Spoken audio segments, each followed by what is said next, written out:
The FuturePress Elden Ring book finally arrived after some delays, so I was super excited to see it yesterday and finally get a chance to look inside of it. I thought it'd be fun to share some of my thoughts about it and make a quick little review.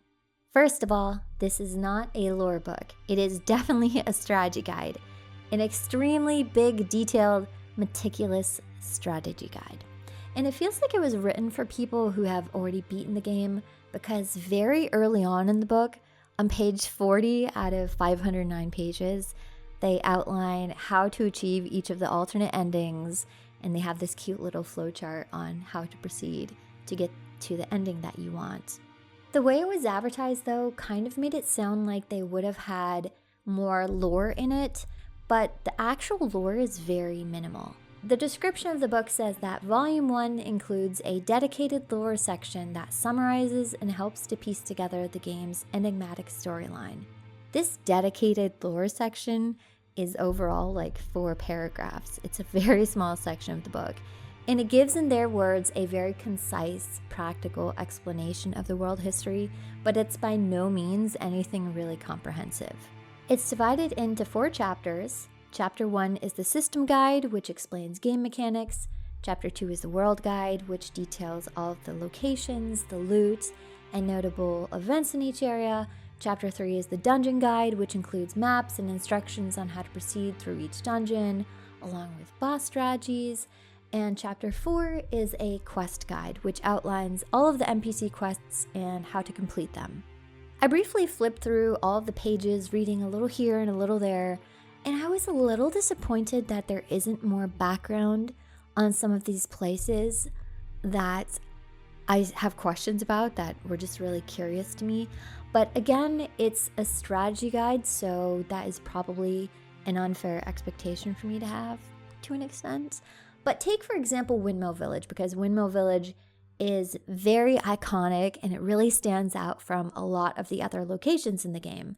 You don't get much to go on in the game as to what is happening in Windmill Village and what exactly it is, but there is nothing in the book at all about what is happening or what it is or what's going on, just how to find Windmill Village and what items you receive there.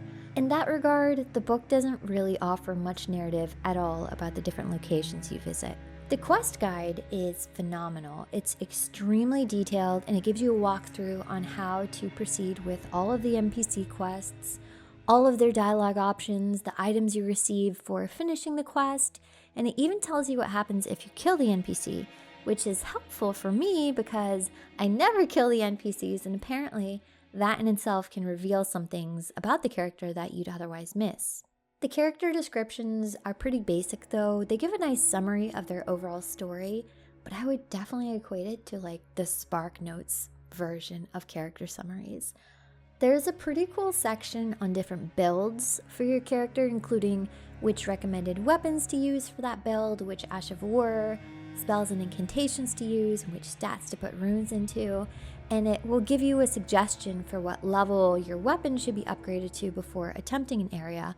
And that is super helpful for me because I'm not really that great at these Soulsborne games. And looking at some of these recommended weapon upgrade levels, I'm wondering if some of the difficulties that I had while playing Elden Ring were due to me just being underleveled for that area. Each map has its own legend that lists where every single item is, notable enemies are, where every location is. So if you're a completionist, then this book is going to be just what the doctor ordered.